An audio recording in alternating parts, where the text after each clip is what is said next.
I am live. I'm recording. Oh yeah. Awesome. Awesome. Awesome. Awesome.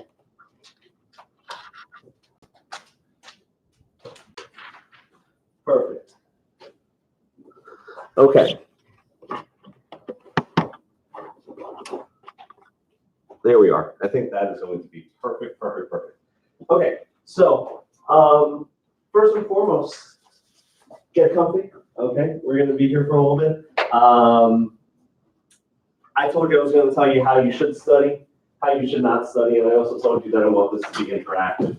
Okay, so first and foremost, how many of you guys are actively studying to try to pass the exam? Okay. How many of you are doing practice exams, answering questions? Okay. I mean, I bought one off PSI. Okay. Don't bother answering questions. Don't bother answering questions, and I'm going to tell you why. The questions, okay, practice questions.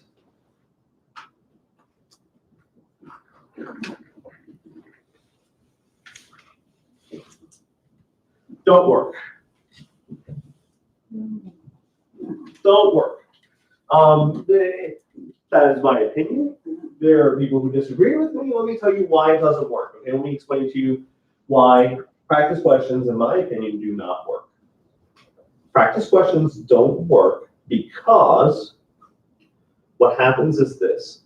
You're going to have a lot of questions that they ask you. They're not going to be worded the same way as on the test. Okay, they're not going to be worded the same way. Okay, so you're not developing any good skills as far as test taking. What you're doing is you're sitting there answering a question and then trying to figure out why you got the question wrong, why you got that information wrong. Here's what they do. Also, who's been doing flashcards? Like any kind of flashcards. Flashcards are absolutely phenomenal. Let me tell you a little bit about what I like about flashcards and what I don't like about flashcards. Okay? So if you're doing flashcards, you're probably doing flashcards like this. You read the question, right? Or you read the term, and then you flip it over, and what do? You give the definition, okay? The definition of whatever it is, okay? So you would see something like joint tendency, and you would spew out the definition, okay? That is a bad way to do flashcards. Let me tell you why, okay? Because here's what happened. I'll tell you a little story. I had a student who came to me for private tutoring, and we were going through flashcards. I said, oh, you're doing flashcards? And this was before I had my epiphany, okay, that I'm going to share with you guys. And she was doing all these flashcards, and she was nailing them. She had the word on the front, got to the word in the back, and she was like, boom, boom, rattling them off. And I said, she didn't understand the concept. And so here's what happened. I would ask her, so then I stopped, and I said, okay, you know what? You know the definition. You know the back of the card for joint tendency. Talk to me a little bit about it. Explain it. Right. Deer in headlights. Deer in headlights. Deer in headlights. I have that problem. So here's what happens, and you'll see a lot of what I do. Look, I'll tell you this. When it comes to me, how I teach, and all that stuff, you'll understand that I kind of shoot by the hip and I go with the flow. Things come out, words come out. I get the concept out to you guys. It's never the textbook definition. It's never something you sit there and go, oh my God, that's exactly how the textbook wrote. No, but I understand the words coming out of my mouth. I'm saying it to you in a way that makes sense. So when you see a flashcard, here's what you should do. You should not only define it, explain it, okay? If you have kids, if you have a dog, if you have a cat, I don't care what it is. Imagine if you were explaining it to them, right? So if you explain the definition of something, and I'll give you a perfect example. My wife is a veterinarian. So she went to school. She did undergraduate, Ivy League graduated, much, much smarter than me. I barely spelled my own name right on my high school diploma. So as far as book smarts, I don't have it, my wife does. I could memorize a quantum physics formula. I can memorize it. I can memorize it right on the board for you. If you ask me how to apply it, I can't do it. Okay? There's a difference between being able to define something, and then being able to explain it. And here's why I tell you it's very important that you study like that, like I'm telling you to. Because the questions are not going to come in the form of what is joint tenancy. They're not going to ask that. They're not going to ask a simple question of what is joint tenancy. You just have to spew out the definition. They're going to give you a case where you're autopsying a body, okay? They're going to give you a scenario, and you have to recognize that this abstract thing is joint tenancy, and here's what it is. Does that make sense? Okay. Before I start rambling about a lot of things, I always ask you guys this. So I went through a couple best practices. What I want you to do is really take those concepts and take your key terms from your book. So if you're studying out of the Dearborn book, the key terms are right in the front of the book. You know, you can do real estate flashcards, but again, what you want to do is you want to be able to, and I'll actually go through a bunch of them with you so that we can tighten up what we know, what we don't know, because that's really an indicator as to whether or not you're going to be successful at the test, okay? But before I keep going, what kind of questions do you have for me? Did anyone bring any questions at all? Because if not, don't worry, because I got plenty of stuff I can flap my gums about. I have problems with the joint tenancy once I was going through the questions. Yeah. It got confusing. So what we'll do is this, when we get to, because we'll get to a point where we'll talk about title, we'll go through it, we'll tighten up what we know about title and how people take title and how businesses take title and stuff like that. So I'll definitely make sure, and here's the thing, what I'll tell you is this, keep me honest, make sure I don't forget about anything that you guys ask me about. Make sure also, I get long in the tooth.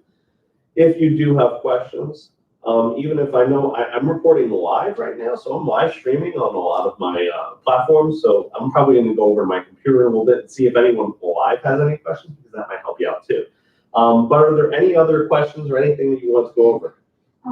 Yeah, I studied with a group last year, and then I passed the test, and then I was not able to schedule my state exam. But I got in contact with one of my classmates who took the state exam, and she said like she failed twice, I think, and none from what we studied here came out from the test, and she ended up buying online and study from there, and that's the third time that when she passed. So like my question is like I plan to like review everything again here from the start and try to make sense of the wording, but if that what I got from my friend that nothing came out.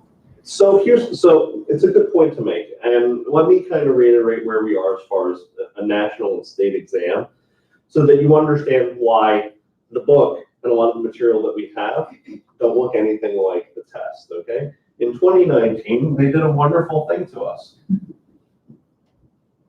They changed the entire national portion of the PSI exam, meaning that what we knew prior to 2019, what the authors knew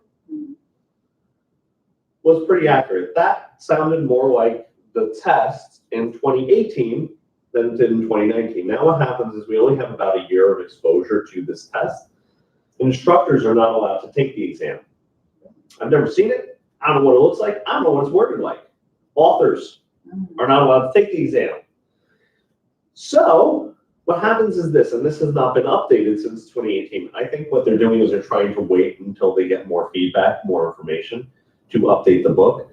Hence why I told you, don't do practice questions because they're probably not worded the right way, right? But here's the thing that you can get out of this. So what you can get out of that book is the first chapter, at the beginning of every chapter, are key terms, okay? You get the key term, you say, what is this?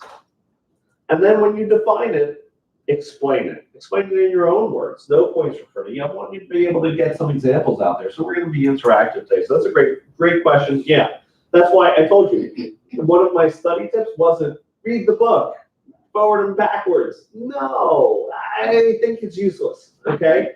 I think that the book gives you a lot of in-depth references to things that you might be able to work well on, but again, I don't believe that that is the end all and be all, but great question. Any other questions before I kind of keep going and get started? I mean, I just wanted to put it out there that one of my biggest ones that I was getting wrong would be contracts Yeah, and statutes and rules governing the licensee's activities. perfect. So contracts, rules and regs. Everyone gets rules and regs wrong. So we'll get there. I'll touch on that. That's more New Jersey specific than anything else, but contracts and title we'll definitely get into. So any other questions before I keep going? All right, let me just make sure that my camera hasn't moved. It's still on me. Oh, amazing, amazing. Look at that. Beautiful. Perfect. Okay, got a nice big wide camera. Okay. So let's talk about this. Let's get into some New Jersey specific stuff. Okay. Let's get into some New Jersey specific stuff. So let me ask you a question. And also feel free to just say whatever's on your mind, even if it's wrong. I don't keep track of when you get something wrong. So don't worry. Wrong question, wrong answers are fine. Okay. It's better to say wrong answer here than on the test. So we're in the safe space. Why do we need a real estate license? I mean, we're sitting here trying to get a real estate license. Why do we need a real estate license? Who needs a real estate license? To go out and sell real estate. To go out and sell real estate? Okay, so let me ask you a question. You ready? I own a house. You ready? I own a house and I want to sell it. Okay. Do I need a real estate license? So you just told me I need to have a real estate license in order to sell real estate. I'd be selling real estate then if I sold my own house. Do I need a real estate license? No. Why is that different? It's a private sale. I'm the owner. Private sale. Private sale. Okay, watch this. I'm going to give you 3 scenarios. You ready? So I sell my own home on my own, right? I sell my own home on my own. You guys said, and we will call that for sale by owner, and we'll actually abbreviate it FSBO. Okay. We say we don't need a license, right? No. Watch this. My grandmother. God bless my grandmother's heart. Okay, she's 89 years old. Lives with my 94-year-old grandfather. True story. Okay, the both still alive. God bless him. And they even have their own little dog. He's blind and deaf, so he stumbles into walls and everything. Now, my grandparents say to me, Stu, we need you to help us sell our home. Okay? I don't understand the Trulia, Mulia, Zulia, all that kind of stuff. I need you to help me. Okay? So here's what happens. They'll say to me, Stu, can you help? And the answer to that is going to be absolutely. I'm going to help my grandparents sell their home. So I'm helping my grandparents sell their home.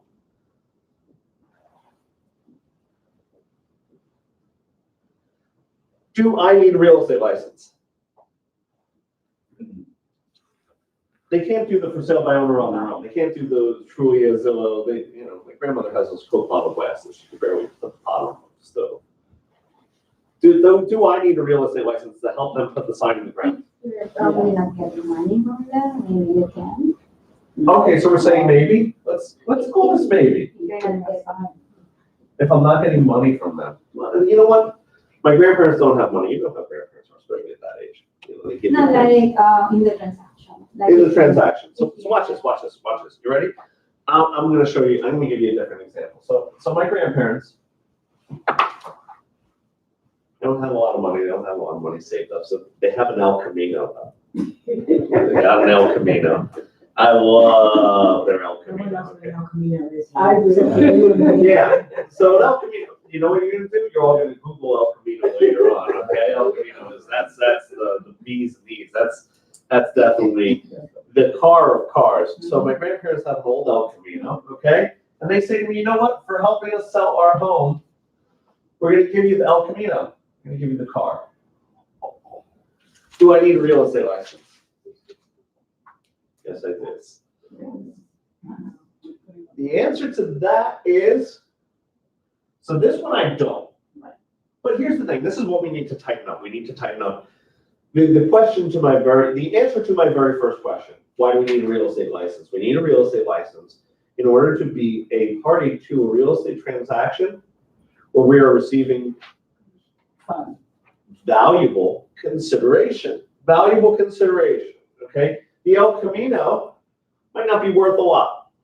To me, it's worth a lot. Might not be worth a lot. But if it has some sort of value, you have to be licensed. Now, here's what else I'm gonna say.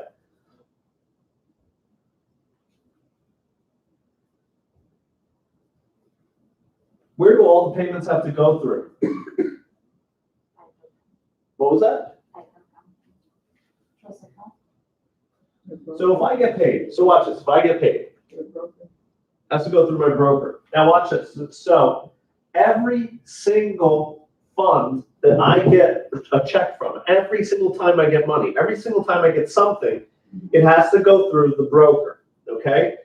That is what I refer to as the multiply by zero answer, okay? No matter how complicated, no matter how convoluted the question gets, as soon as they say multiply by zero, the answer to that is zero.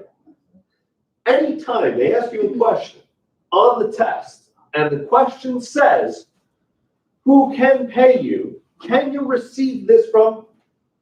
That is your multiply by zero. Amen. Done.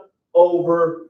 You get paid by your broker. Because here's a question that they ask. So again, I'm going to give you things that I've seen on the test that I have known that my students have come back and told me about. So one of those things that I'm going to tell you about is this. One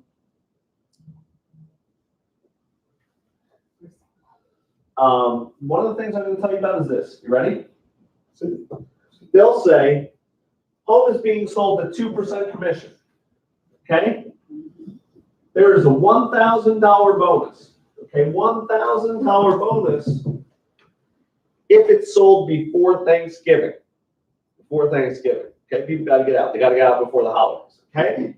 And the $1,000 bonus is an Amex gift card. Okay? And this is true story. This is something that happens a lot in different kinds of markets, okay? So 2% plus a $1,000 Amex gift card if you sell before Thanksgiving. So you are the salesperson. You sell it before Thanksgiving, okay? The seller comes to you and gives you the $1,000 Amex gift card. Can you accept that? No. Has to go through your broker. Any kind of compensation has to go through your broker. I don't care what it is. Has to go through your broker. That is the multiply by zero answer right there.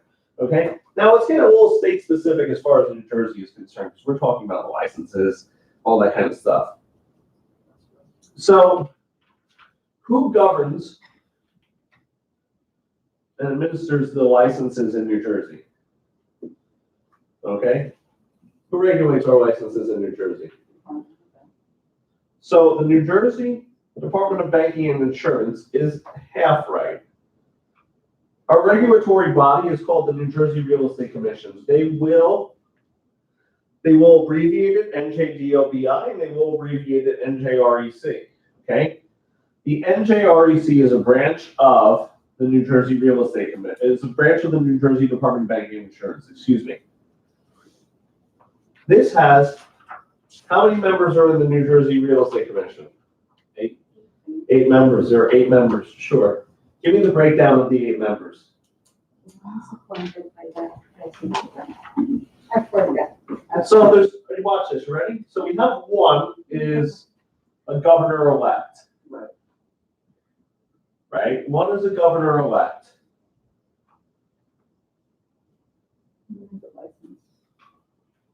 5 from real estate. What are the requirements for real estate though? They're brokers for 10 years or more.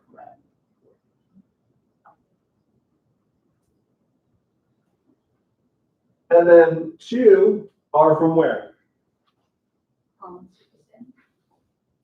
General public. Who elects all of these people? Who selects these people? The governor, absolutely. The governor selects all of them. These 7 seats sit for 3-year terms. So if untouched, they sit for a term of 3 years for the 7 seats. The governor-elect has no specified term. but they all sit at the pleasure of the governor of the state of New Jersey. Right? Now, in the state of New Jersey, we have several different types of licenses.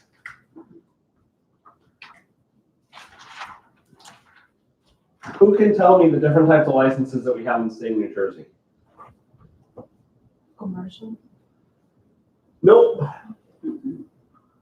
So we have a broker. Oh, broker's gonna be one. Here's what we're gonna do. We're gonna keep broker. We're gonna keep broker as one. Yeah, salesperson. Okay. And we do have a referral license. I'm gonna kind of put that on the side here though, okay? Referral. Okay, so we have broker, we have salesperson, and we have referral. So broker, actually, let's do this. Let's go salesperson. You ready? 'Cause I like doing this. What are the requirements to be a salesperson in the state of New Jersey? 75-hour class. So you have to do a 75-hour class. Yeah, let me just make sure I'm still running on my video. I am. Awesome. Yay. Good morning. Good morning. Okay. Good morning. Okay. Awesome. And also, if you're watching on YouTube, like I said, I'm speaking to those people on my computer because I have a couple people in there. Feel free to type a question in because I'm probably going to answer some in a little bit. I'll take a little, like, 5-10 minute break. But salesperson, so we said you have to take the New Jersey 75-hour course, right? 75-hour course. What else? What else do you? What else is a requirement for New Jersey? So you have to take a class exam. Yep, that's rolled into that. You have to pass a state exam. Okay, sure. What else?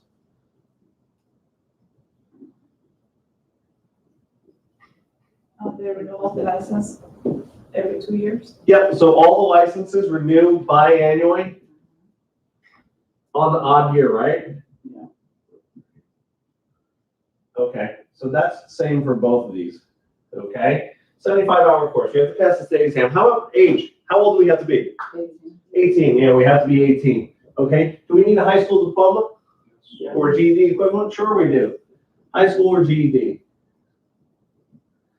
Okay. 18. High school GED. We have to pass the state exam. We also have to have good moral character, so they're going to do a background check. Okay. Another thing. Do we have to be a citizen in the United States? What do we have to be? We have to be a citizen? We have to be a legal resident. Legal resident. Okay, so we do have to be a legal resident of New Jersey or the United States? United States. Can we be an out-of-state candidate and have a salesperson license? Yes. Yeah. Okay, what do we have to agree to if we're going to have, if we live out of state? Let's say I live in Florida. Let's put me in Florida, so I won't be here, okay? So if we put me in Florida, what do I need to do in order to get a license in the state of New Jersey? Just sign that you can be sued in New Jersey. Yeah, here's what we're gonna do. I'm gonna tell you this. When you're talking with me, we're gonna use the biggest words we could use. I always like using big words. You know why? Because it makes me sound fancy around my doctor wife. Okay, so I don't get to flex my brain muscles that often, but you ready for this? So we're going to call it the irrevocable consent to be sued. Okay, woo, yeah, it's the irrevocable consent to be sued in the state of New Jersey, which basically what it means is this. The fanciness of it is that it means that you're agreeing to be sued in the state of New Jersey. If I live in Florida, I cannot request a change of venue, okay, for a lawsuit that's happening in New Jersey because I'm agreeing to be sued in the state of New Jersey for holding a real estate license here. I definitely do the coolness because Harmon was in here. He was saying it's okay, but no, thank you. Amen. Yeah, I'm with you. So, needs to be a legal resident of the United States. People always get that wrong because that's why I always ask, hey, do you have to be a citizen? And there's a lot of people who do say, hey, you have to be a citizen. No, you do not. Okay? So we said all this, absolutely 100% true. What about a broker? What do you need for a broker? 3 years full-time continuous, right? 3 years full-time. So then I have a question for you. Because I can do some basic math. I don't have a lot of math skills, but I can do some basic math. You ready? So you have to be 18 to become a salesperson. You have to do 3 years full-time in the state of New Jersey, that means that 21 should be the age that you have to be a broker in the state of New Jersey, right? Wrong, the age is 18. Why? Yes, legal age to become a broker in the state of New Jersey is 18.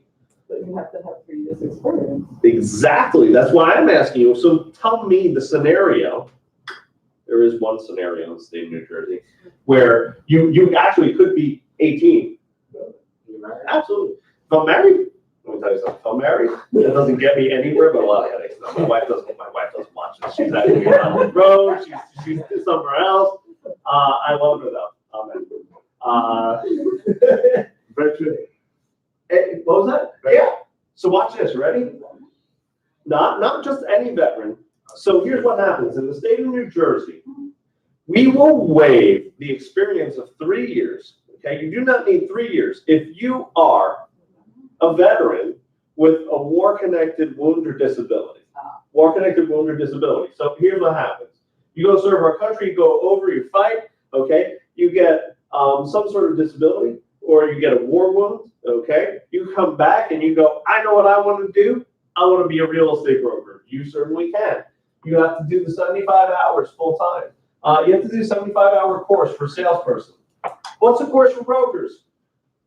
150 hours. Could you imagine 150 hours of me at my energy level? Yeah. Be bashing your head against the wall. 150 hours. Okay, what do we break it down to, right? There's a breakdown of it. You ready? It's broken down what? 90 hours of general? 30 hours of ethics? 30 hours of office management. Okay, 90, 30, 30. That's how the broker's class is broken down. Now, once you get a broker's license, okay, you have to still have a high school diploma, all that kind of stuff. All the other stuff is the same. You have to be a legal resident of the United States, blah, blah, blah. Why would someone want to be a broker? I'm a broker. Why would you want to be a broker? What are the benefits of being a broker in the state of New Jersey? Open up your own company. So you could open up your own company and you would become a broker of record, right? Yeah. So the broker's license is unique because we have two differentiations between the broker's licenses. So the license itself is the same. Mismo doesn't change, okay? The salesperson's license is a salesperson's license, but as a broker, you have two differentiations, okay? One of them is if you're a broker salesperson, okay, that means you're under the supervision of another broker. Means another broker is in charge of you, responsible for you, okay? I work primarily as a broker salesperson. I don't want the headache of having to look after the kids. Make sure that everything's all right, make sure they're not out there doing illegal stuff. Like, that's too much for me, because I want to be here with you guys. I don't want to have the headaches of having more guys. So, bless you. So I'm a broker salesperson. I work under the supervision of a broker of record. There's only one broker of record per company, okay? So let's take a company you know near and dear to your hearts over here in New Jersey. So we have Weichert Realtors, right? Why do I use Weichert Realtors? Oh, I use Weichert Realtors because Halo. Halo, I right? should use Halo, but I'm going to use Weichert and I'll tell you why, because there's stories. Because I have stories. Listen, my stories have to come out. My stories have to come out. They're just kept up and modeled up inside of me, and I only get to tell my dogs and my cats, so I have to tell you guys. So Weichert Realtors, why do I use Weichert? Because when I first got licensed, okay, I went to Weichert Realtors, okay, and I worked at an office, I kid you not, real true story, okay, worked in an office that the conference room had rows and columns of small little flowers, okay, that was their wallpaper, okay, we sat floor time, and this was in 2003, okay, we sat floor time, okay, the office was stuffy. My second floor office, I had a corner office with a window, but a corner office with a window sounds glorious and magnificent. I had a corner office with a window that had a view of the neon adult bookstore sign that would flash in the middle of the night, okay? So literally, I would have a neon sign right over my shoulder in the middle of the night, XXX. As I was working in this office. And now I was 19, full head of hair, 6-pack, okay? So this is what real estate does to you.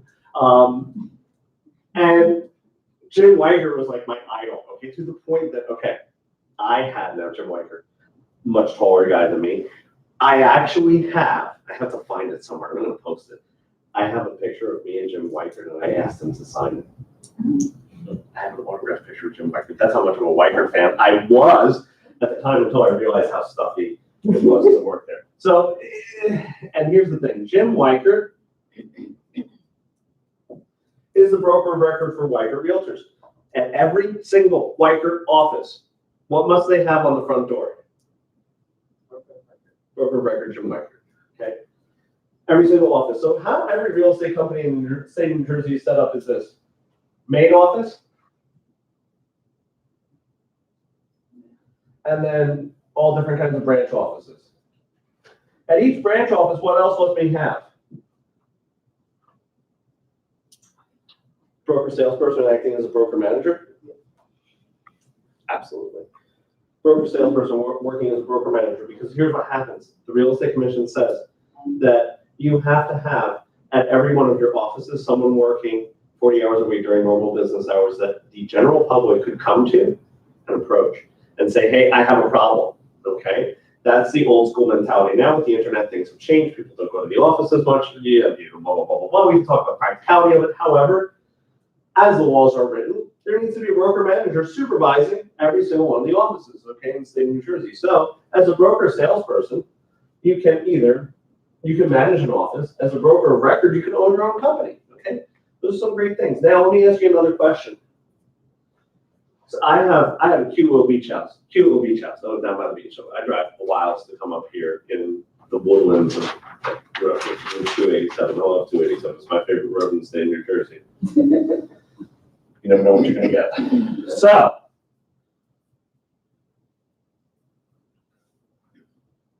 I have a cute little beach house. I want to have an office within my house. Can I do that? Yeah. Has to have a separate entrance Has to have a separate entrance. as a broker, What kind of broker? not a broker salesperson, broker of record. Bingo. So if I'm a broker of record,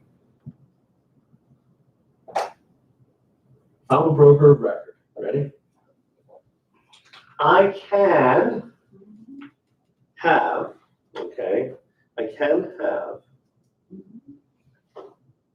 my home work as a office, or any resident that I own work as an office, as long as I have a separate entrance. The workspace is separate from the general public, from the living space, right? Okay, so as a broker of record, I can have it in my home. Now, let me ask you another question. You ready? When advertising, because this goes towards kind of like, what I'm diving into right now, just so you know, is the rules and regs parts of what you were concerned with. So rules and regs is where I really am kind of right now.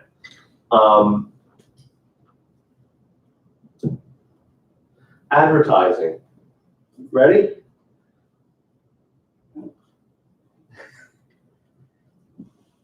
Do I have to have my full legal name on all advertisements? Yes. Yes. However you are licensed. If you are licensed with a middle initial, you have to be advertised with the middle initial, okay? So I am licensed as Stuart J. Jacobson. Okay?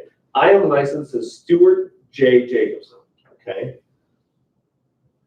Now, with that being said, I have to put Stuart J. Jacobson as everything. Now, let's say, okay, I had a nickname that I wanted people to refer to me as. Call myself Doctor of Real Estate. Okay, so let's say I want everyone to refer to me as Doctor of Real Estate, because my wife's a doctor. I get to be a doctor too. Now I can't just put Doctor of Real Estate right on my business card, right? I can't just say, hey, everyone refer to me as Doc. Now, what I could do is this. I could put Stuart in parentheses, Doctor Real Estate.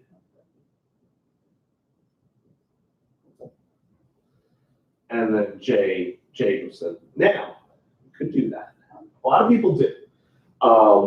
One of my friends up here in Middlesex, his name is, we call him Raj, okay? His full name is Rajveesh, okay? He has to put Rajveesh, parentheses, Raj, Dogra, in his business cards or anything like that. Now, the other thing I want to tell you, your brokerage has to be larger than your name. So whatever your brokerage name is, logo or anything like that has to be bigger. I don't care about how many fonts, I don't care if your brokerage name is light gray and you want to put your name in neon pink, that's fine, as long as the brokerage name is bigger than yours, right? Now, what I'm going to do is this. It's about 10:15. I'm going to take 5 minutes, give you guys a chance to stretch, get some water, do all that kind of stuff. We're gonna see if there's any questions there, and then we're gonna keep going, okay? So 5 minutes, and then butts back in seat, all right? Yes. Bathroom is Second one. down the hall here, right to left. I listened to Facebook, not Facebook. Coffee, roll up yourself, bagels. Yeah, you listen to me? I think it was on. Yeah. I am, I'm one of the best. Let's see. Because you know what, that you can go to sleep to, it stays in your head. That's good. Yeah, go ahead. So what is Back it? and let you. Yeah, that's Oh, me. you know what? Your voice sounded familiar.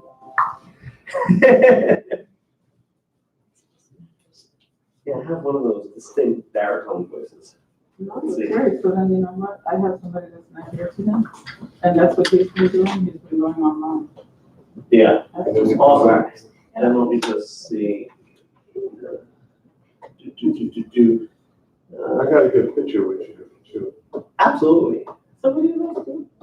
I live down in Neptune. I'm trying to steal my people. Where you I'm live? stealing all my people. No, I didn't know. if you Don't did. steal them. Listen, I don't mind anybody else you steal. I You can steal who you want to steal. You can't steal him.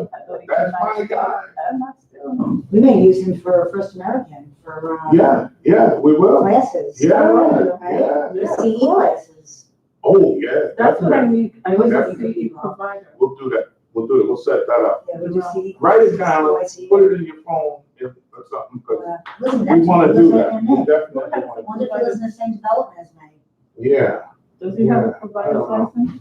Excuse me? Provider's license Or, to do this? It's a microwave. Does he have it? It's a microwave. yeah, he's instructor. We could do this. And The does he- CE course. So can he do this? Yeah, he could do it for And then us. Because For they me, were, you know what, Yeah. because of the conference, they get CE. So I Yeah. got you. Because that's what we were looking for. But I didn't know he was local. I thought he was I saw he was. He should know about it. This is the easy part. I can start to do it. This is when she's coming in on us.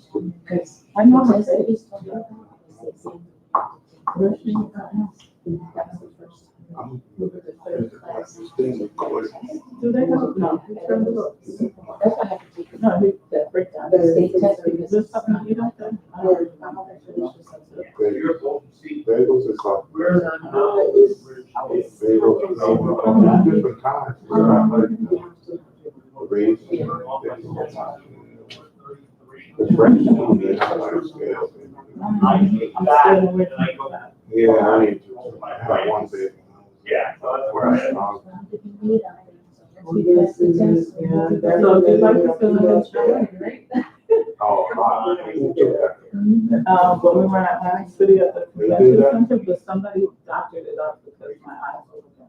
Yeah, but that's cool. No, look, she made my eyes look better. That's cool. That's cool. So, excuse. Sorry. No, I agree. Exactly, yeah, so that's why, we're a little more bougie, All right.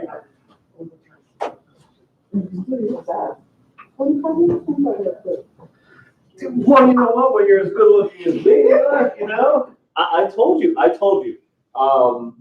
When it comes to teaching and doing this kind of stuff, I always, You're here for, yeah, make people pay attention. well, not necessarily make them pay attention, but yeah, time goes quick with me. That's why my classes, Yeah, right So, there. just so that you know, I'm You the have to put money in that vice machine. president of the You do? National You didn't used Association to. of Real Estate Brokers.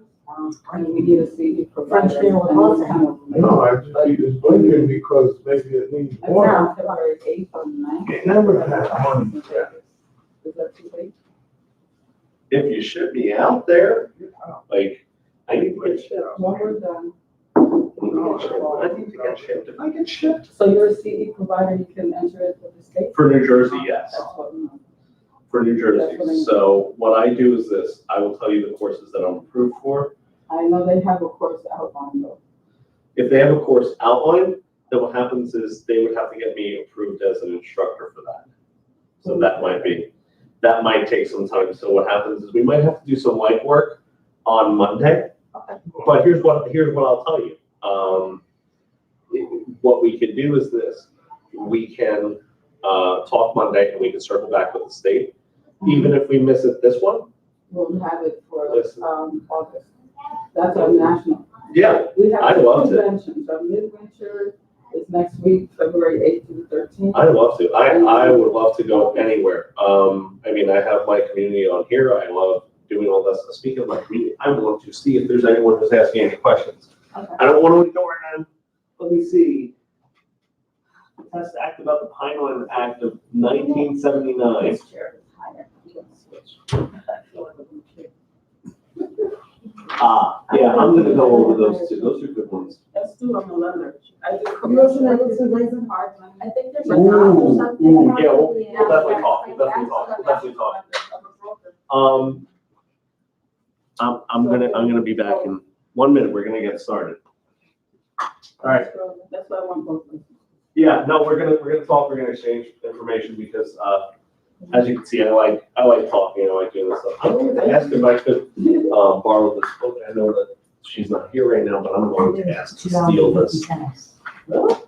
Yeah, it's a lot. Oh, a latte. They charge you 20 here. Oh, see, look. Oh my gosh. Much higher. Oh, you didn't? Oh, you I just switched. So actually, look, this one, I love that book. how do you do? Yeah, that's an awesome book. It's a very good book. The school is good. American School of Business. Yeah, that's right up here. That's good school.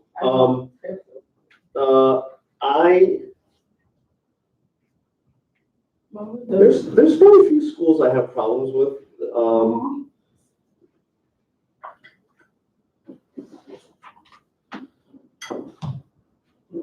I'm just doing like a little bit of legwork for something, and then I will get back with everyone.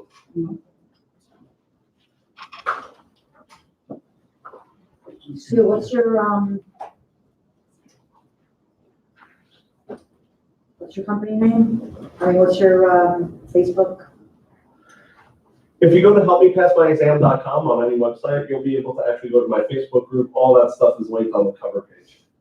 So it's right there. It's gonna make me look good if I tag you and put post up for today in my company. Oh yeah, absolutely. You know, if you just put if you put a post and you just put helpmepasmyexam.com and then tag me on Facebook, yeah, I'm totally about that. Like that's how I build up my business. That's how people know about me. And I know I'm doing shameless plugs when I'm trying to do the crash course, but I hope you don't mind because I'm going to be here. I'm talking mainly to my people that are living on my computer.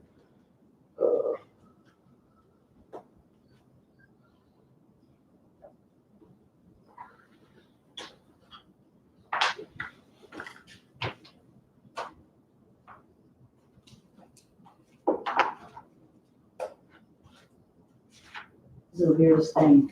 I do business, I started doing business with this attorney, real estate. I know him from like 20 years ago. Yeah. And he, I went to see him like a month ago. And he said, oh yeah, you know, I'll try you guys out. First American. It used to be remember General Land? I don't know if you're, okay. So then I gave him I don't know if I told you this, Maya, but I gave him a sheet of all the people, all the title officers and the escrow officers. And he said, Carolyn Johnson still works with you? Oh my God. I used to do business with her 30 years ago, General Land. She's still there? Oh, yeah. She's our top title officer. And he says, I used to be at the real estate table, and I used to call her on the phone, and she used to help me at the table if I had a problem. He goes, I'll do business with you. And he gave me 3 deals in the last month. Nice. So, you know, I have a good rapport with him, whatever. And at like midnight last night, he friended me like a week ago. Midnight last night, I get like a thing on my phone. Who's messaging me at midnight? Hi, can you chat? No, not at that hour. Oh, that ends. So here's what I'm going to It's kind of creepy. Let me do Ollie Ollie Oxenfree. Okay? Oh, that's why. Why? Because it's Gen X. Millennials, Gen X, they don't have any barriers. You have to set the tone with people.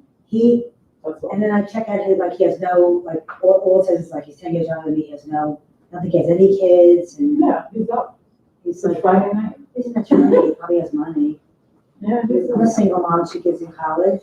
Yeah, Oh, but he's he just, gonna be 60 next year. Okay, so guys, what I'm going to do now is I'm actually going to field some questions from the computer over there. All right, so let's pay a little bit of attention, Here's a couple of the questions that were asked from all those seats.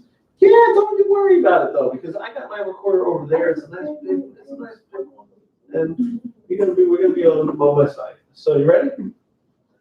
Trust me, you should see all the flattering pictures I have of myself. I know how many rolls I have on my hips.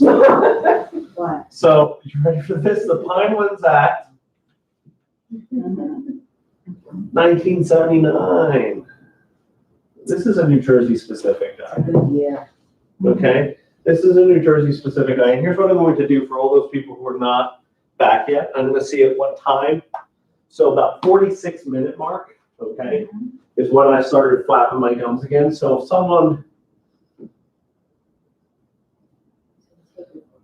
if anyone who comes back is like, oh my God, I missed you starting to talk, don't you worry. If they go fast forward right to the 46-minute mark, they'll be able to see this. Okay, so Pinelands Act of 1979. I like to be respectful of people who are missing stuff. You ready? Pinelands Act of 1979 basically means this, okay? In New Jersey, they passed a law called the Pinelands Act of 1979. What happens was it created, okay? And now here's the thing, this is why it's hard to know without, and I'll go back and I'll see if there's any follow-up questions to this. It basically created what's called the CMP, or Comprehensive Management Plan, for the Pine Barrens in the state of New Jersey, okay? And what the Comprehensive Management Plan basically outlines is for each municipality, and this is why it's hard to really go into detail, because it outlined for each municipality, it outlined for each county where Pine Barrens were, different things that you can and cannot do. So that's why, again, it's hard to really answer you. Yeah, come from me. Don't you worry. Yeah, get those good carbohydrates in, so we have enough energy. So, Pinelands Act of 1979 created what was called the Comprehensive Management Plan. And don't you worry if you miss something. At the 46-minute mark of the video, you'll be able to see me start talking again. And basically what it was that.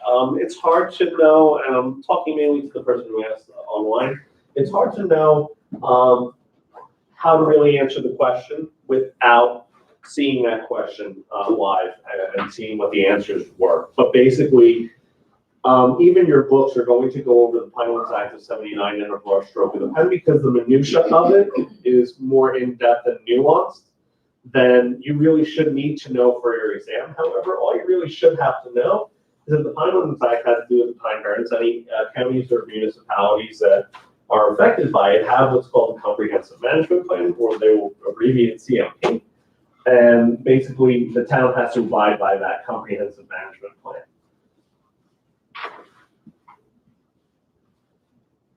Now, another question that was asked on YouTube was, what happens if buyer is buying a house that burns down?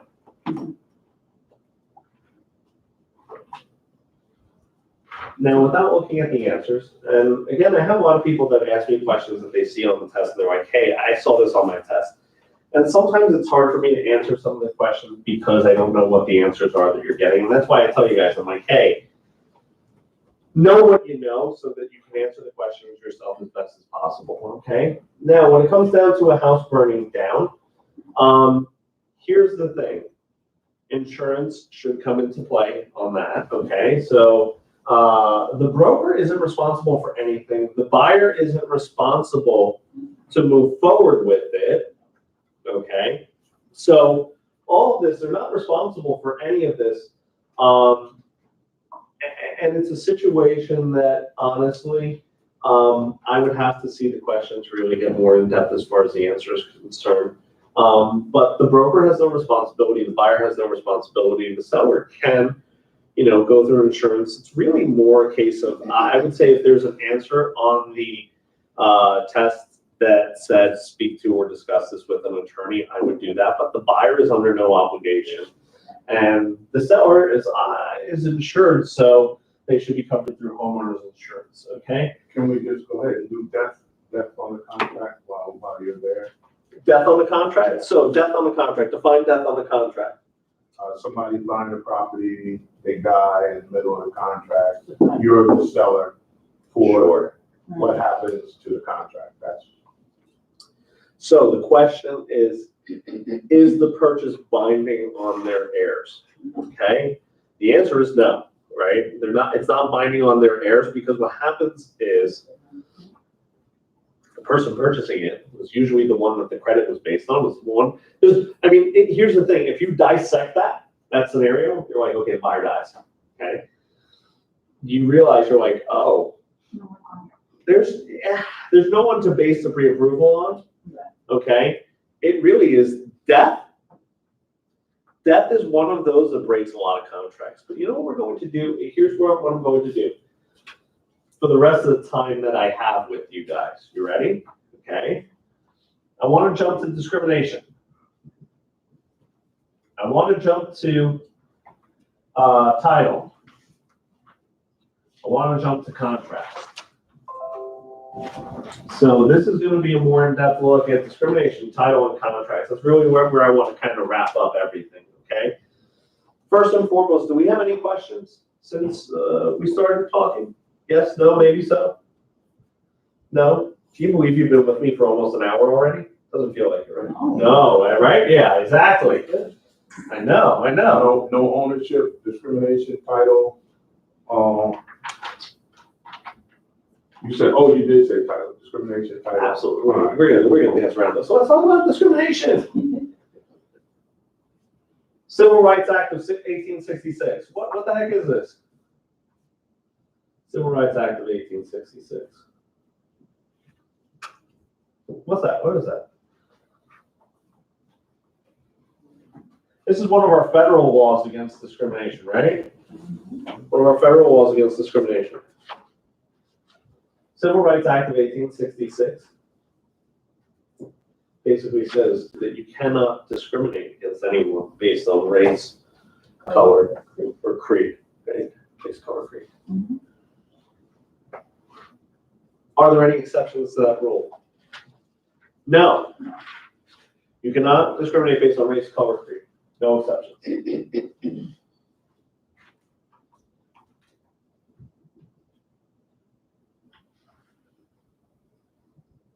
Then we have the Fair Housing Act of 68, right? What do we add in the Fair Housing Act of 68? So what do we have? We have, let's call it race, right? Color, religion. What else?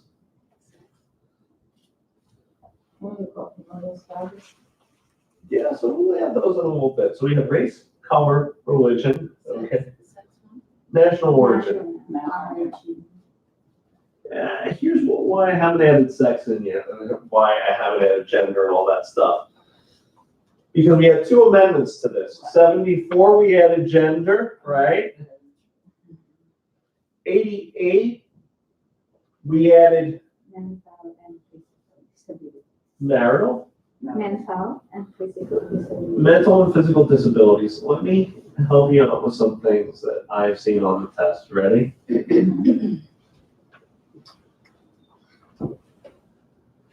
First of all, there are exceptions to this rule. I'm going to go over a couple of them. In regards to mental and physical disabilities, there have been questions that have been asked on the test about drug users and alcoholics. Okay? Drug users and alcoholics. Are they a protected class based on the Federal Fair Housing Act of 68?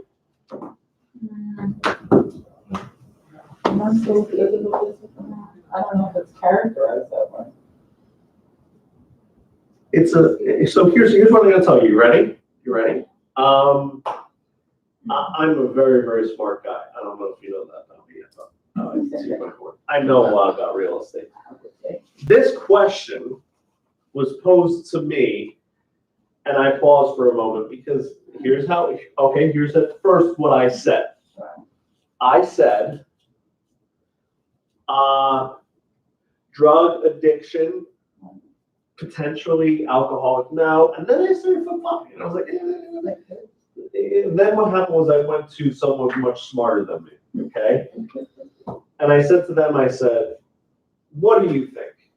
Here was his interpretation. He made it very clear and he made it very concise. He said drug and alcohol could be classified as mental disabilities. Now, here's what happens. He said, now there is minutia and nuance that goes into that. However, I asked him then this. I said, if they are asking it on a national test, what answer are they looking for? He said they're asking for the affirmative. So if you see drug or alcohol abuse as asking if they are protected classes, the answer to that would be affirmative. Okay? Yes, yes, yes, yes. Now, next thing that I want to tell you, another question that I see on the test. Ready? Everyone gets tripped up on this question. They ask you this. They ask you this. They say, which is not a protected class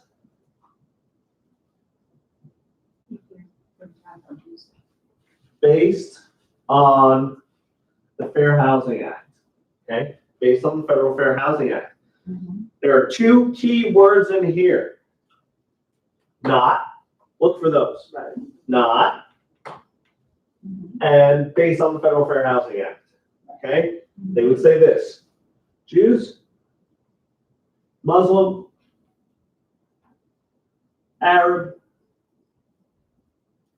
homosexual, and then they'll say mother with 3 kids. They're right sideways. Ready? So this is what all my New Jersey students always say. You ready? Yeah, I've seen that. You have seen that question, yeah, because I know, because I have been, here's what happens. When I tell you that, hey, you're gonna see this on the test, take that to the bank, because I have verified it. But here's the thing, I have other questions that I've seen once or twice that students have come to me with. But what I do is so here's what I do for you guys, and here's why I tell you to, use the resources that I've given you, because here's the thing, you only have a couple hours with me today, okay? But all the people that are on my computer have been with me for a while now, so what happens is I always get back. As soon as I know something and I have verified that this is a test question, I give it back to you and I say, hey, this is a test question. This right here is a test question. So, which one is not based on the Federal Fair Housing Act? In New Jersey, every single one of these is a protected class. That's what throws everyone off, because we have the New Jersey law against discrimination. Every state has their own law based on discrimination, which is more restrictive than the federal. We always go with more restrictive law. However, they're asking based on the federal law. So what they're doing is they're isolating the federal law and saying which of these is not a protected class based on the federal law. Isolation is key in this one because they're saying based on the federal law. Based on the federal law, homosexuals are not a protected class. Based on the federal law, homosexuals are not a protected class. Okay? Based on the New Jersey law, they are. Yeah. Okay.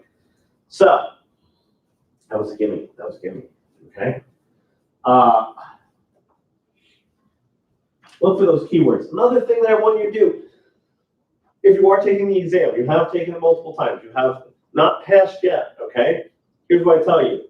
When you get to the test and you get a question that you have answered before, do not change your answer just because you're like, oh my God, did I get it right the last time? That's what happens with a lot of my students. A lot of my students yo-yo with questions, and what happens is they change their answer for the sake of changing their answer. Do not do that. Do not do that. That does not help you. Okay? In no scenario does that help you. Okay? So, Let's talk about this. What's steering? What's steering? Somebody, come on, steering. Persuading somebody not to buy a property in certain location. Watch this, you ready? Yeah, that definitely is a version of steering. So you ready? Steering could be one of these things. Think of it this way. When I steer a car, I either decide to hit the tree or I don't decide to hit the tree. It's either steering someone towards an area or away from an area, right?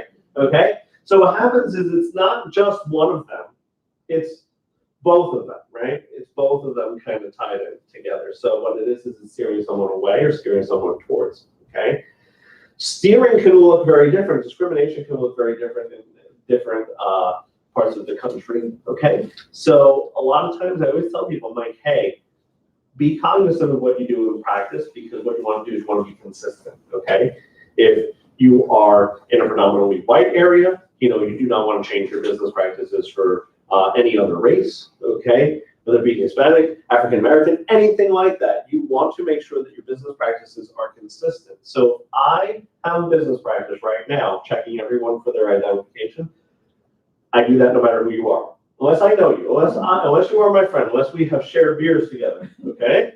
Okay? Unless we've done that, then I'm checking your ID, okay? That's one of my business practices. And I do that, I don't isolate that to just my African American clients, just my white clients, just my Hispanic clients. I do it for everybody, no matter who it is, okay?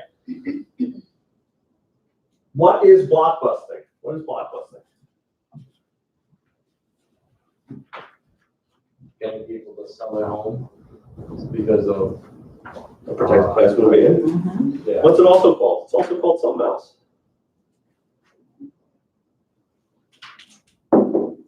Panic peddling? Panic, yeah. Ooh, panic peddling. Yeah, because here's what happens is, ready? So, let me give you two scenarios. You ready? Let me give you two scenarios.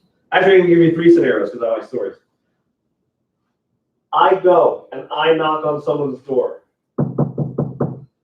I say, hey, this is Stuart with Halo Realty. Want to ask you a question. Why do you use Halo for that?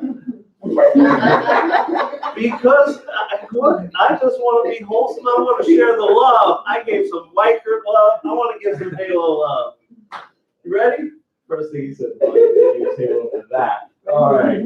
So you ready? Hey, I'm with Halo Realty. I wanted to ask you, do you notice how the racial composition of this area has changed? How it's not what you've been here. I've checked tax records. Mr. and Mrs. Smith, you've been here for 20 years. You know exactly what I'm talking about. Now is the time to sell. I am the person to sell your home. My face looks great on a lawn sign. Oh man, I'll put a fedora on and boom, we will rock and roll. Okay? That is blockbusting, right? Yeah. Watch this, ready? Husband and wife sitting around the dining room table. Okay? And they're talking to one another. They're saying to each other, husband's sitting there with his cup of coffee, and he goes, wife, racial composition of this area is changing, home prices are going lower, and you know, Bobby and Sally Smith across the area, they sold for this, but they could have gotten this last year. We need to move out. Stu goes and knocks on the door. Hey, Mr. and Mrs. Smith, this is Stu. I'm your local real estate expert with Halo Realty. If you have any interest in buying or selling your home, I think you guys would be a great fit for some of my clients, you know, and I would love to work with you guys. Give them my business card. Is that panic peddling? That's solicitation, Yeah. right? And here's the thing, fine line between that, right? Those two look eerie close. And here's the thing, that's why people get confused. That's why people go, oh, You're marketing yourself, basically. you're marketing yourself, right? Like, you know, like me. Like, I got all my stuff, I do my thing, right? You're marketing yourself, you're soliciting, you're getting yourself out there, you're making yourself exposed to people in the area. That is not blockbusting.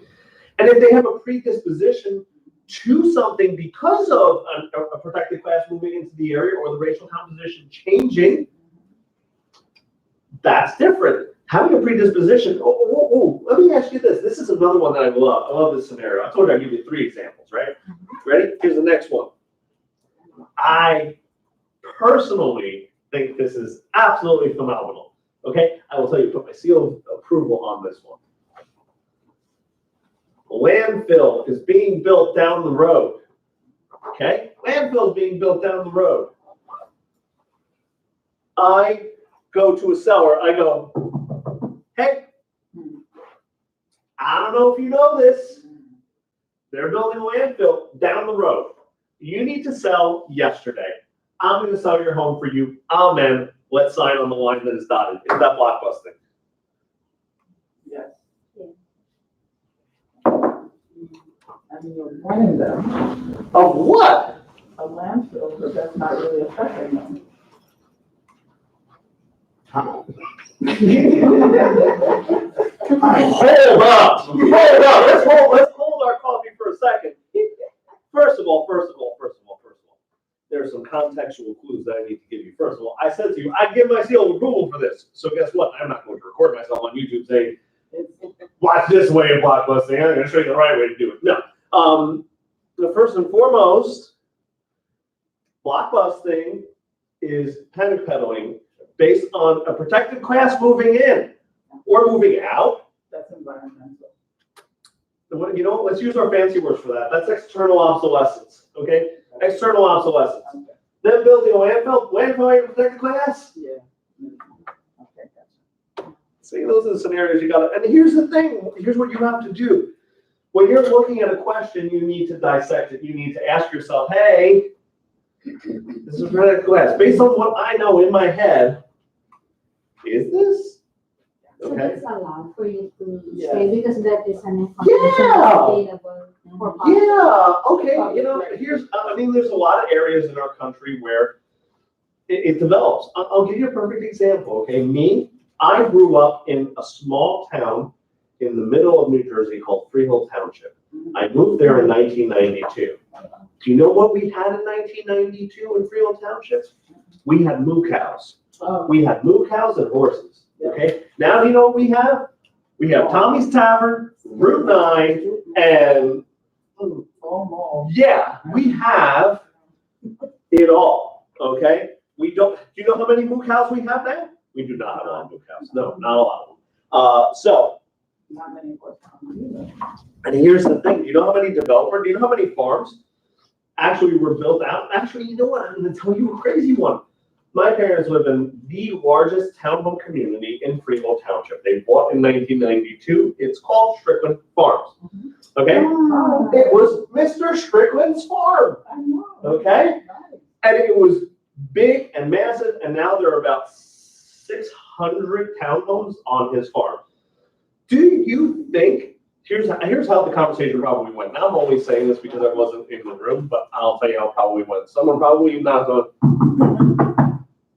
they're building a mall here. You got all this land. Yeah. Stuff's gonna get really crazy. We wanna develop it. You're gonna make money, we're gonna make money. Is the mall a protected class? No. No. Racetrack, is any of that protected classes? No. External obsolescence, you know? So not protected classes, right? Okay, let's keep rocking, let's keep rolling. What's redlining? What's redlining? I draw a red line, right? That's my green line. Not proving insurance due to, Watch this. Here's the thing. I don't give points out, you get a quarter of a point. You're almost there. Ready? You're almost there. So let's talk about this for a hot minute. You ready? Redlining, when you draw a red line, okay, this is my green line, okay? And you say, in this area, okay, I am not going to lend Right. or insure Mhm. to anyone of a protected class. Okay, now, here's the thing, I do not get political, I do not say anything, I do not tell you where my political affiliation lies, because you know what, that's pointless, I love all of you, okay, you love me as well.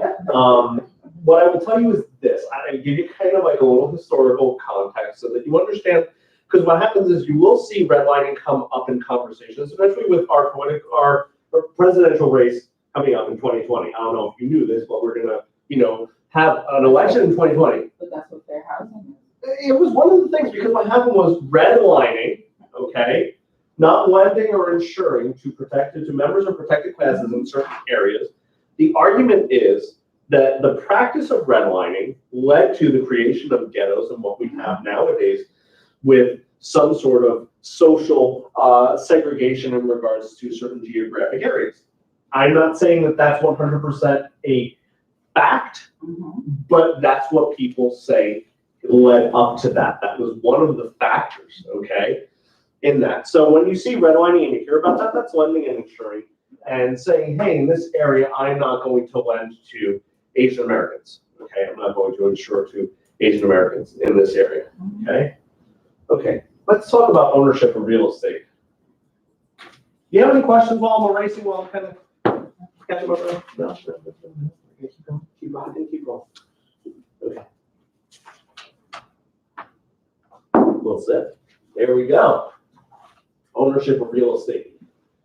I don't know if you can tell this, but I like ice cream sundaes. Okay? I am not, listen, I love me some ice cream. You wonder where it just came from? I just came from Disney World. Yeah, I flew back in on Thursday. I want to tell you something about Disney World. There's several things you do in Disney World. You walk a boatload, okay? And you eat until you cannot consume. I literally dragged myself to the ice cream carts. I clawed myself up there. Like, it was my last breath, and I got myself a Mickey ice cream sandwich with the Eagles and everything. Oh, I ate like a fat kid. But I digress. I always call ownership, and here's the reason I tell you these stories. Ownership is an ice cream sundae. You're probably sitting there going, Stu, what the heck do you mean it's an ice cream sundae? Well, here's the thing. When you go and get ice cream, right, you're thinking of this. If you get ice cream, you probably sit there and go, I like one flavor. Some people like chocolate chip cookie dough, and they get a cup of chocolate chip cookie dough. Some kids go crazy and they get sprinkles on there, or they call them jimmies, whatever you want to call them, okay? They get their sprinkles on there, right? Sometimes people just go straight up with them. But that flavor, though, or some people get really boring and get vanilla in a cup, not even a cone. Ice cream sundae, when you see an ice cream sundae, what do you think of? You think of like 3 different flavors. That banana split maybe down the middle, you see hot fudge sprinkles, all that kind of stuff. Ownership is an ice cream sundae. There are several layers to ownership. In order for you to get the full, complete picture, it's not just vanilla or chocolate. So what do we have that goes into the ice cream sundae that is ownership? You ready?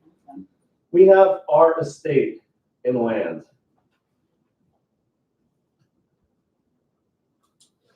Our estate in land, if it's ownership, is going to be a freehold estate. If it's not ownership, right? If it's not ownership, it's referred to as less than freehold estate, right? What are our less than freehold estates? Just for the purposes of kind of being full circle. What is our less than freehold estates? Leaseholds, bam! Rentals, yeah, hey, whatever. Listen, here's what I'll tell you. No points for pretty. I told you that already at the beginning. No points for pretty, okay? So if you said rental, guess what? That gets you to the same information as saying leasehold, right? Okay, leases, okay, our less than freehold estates are our leases. But we're talking about ownership right now, so we have our estates and land. We're going to talk about our freehold estates. What are our freehold estates? We have several. We have fee simple, right? Fee simple is the highest and best form of ownership, most complete form of ownership, okay? Then what's the next one? We have fee conditional, also referred to as fee defeasible, fee conditional fee, okay? So you might see it any which way. Basically what that is that's ownership with conditions. Ownership with conditions. The conditions have to be legal, okay? Have to be legal. If the condition is no longer met, then what happens is this. Conditions no longer met, it reverts back to the owner or their heirs, okay? Or their heirs. Last one is called a life estate. Life estate is based on the life of someone or something. It could be based on the person who has the life estate, who has that ownership interest. Or it could be based on the life of someone else, okay?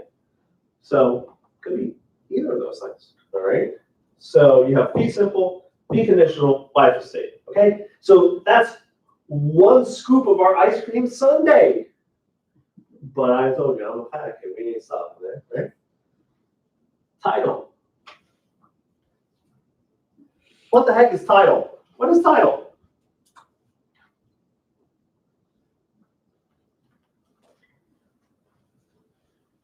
Please, everyone, do not jump out of your seats at once. Title deed that the court doesn't answer.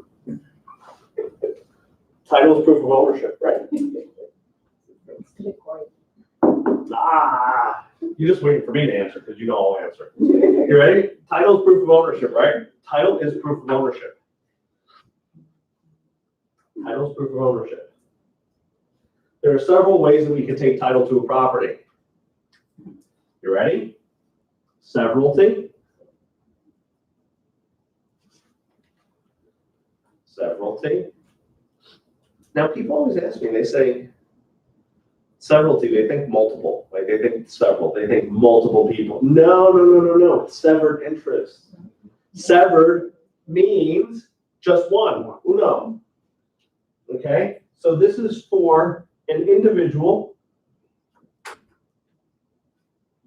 or entity. And I say entity because a business could own something too, right? An LLC, LLP.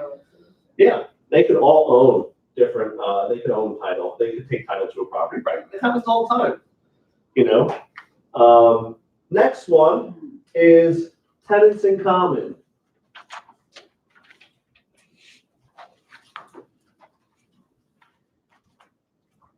What's tenants in common? More than one person owning together. More than one person or entity. Let's say that, because let's say I have a business, you have a business, we want to own something together, what's stopping us from doing that? Right? So tenants in common, how I always remember this is this. You ready? Common people. People that are just, you know, common acquaintances. Usually will own properties in common. Right.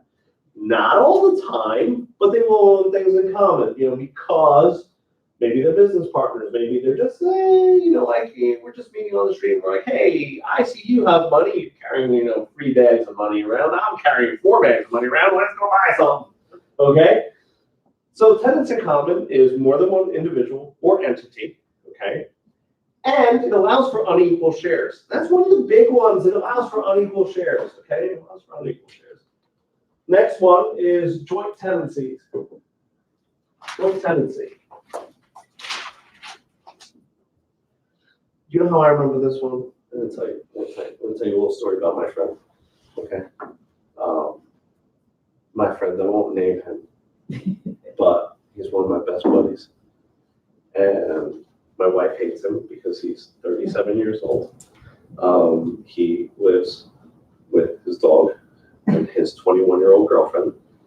And his goal in life is he just wants to make enough money for his weed, video games, and food for his dog. Oh, that's my second son.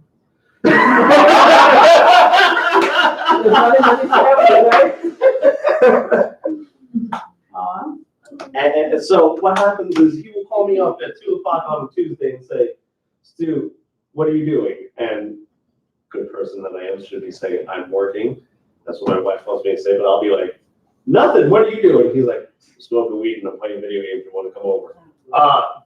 Yeah, my 36-year-old wants to get over there. So guess what? How I always remember joint tenancy is that's when people that you would share a joint with, right? That's someone that you would sit there, you would, you know, your buddy, right? I don't know, look, I'm not gonna walk down the street and be like, you seem like someone I would share a joint with. No, that is not, okay? So, joint tenancy is a little different though, because what happens is joint tenancy has some special things going on with it. What's the benefits of being joint tenants? You can sell your share. Yes, you can. However, what is the benefit? Why would I want to be joint tenants with someone? Because you can pass it to somebody else. Watch this. It's called the right of survivorship. Yeah. Right? Right of survivorship means this. You ready? If one of the individuals dies And I said individuals, not entities. Why? Because entities don't die, hence they cannot take title to a property jointly.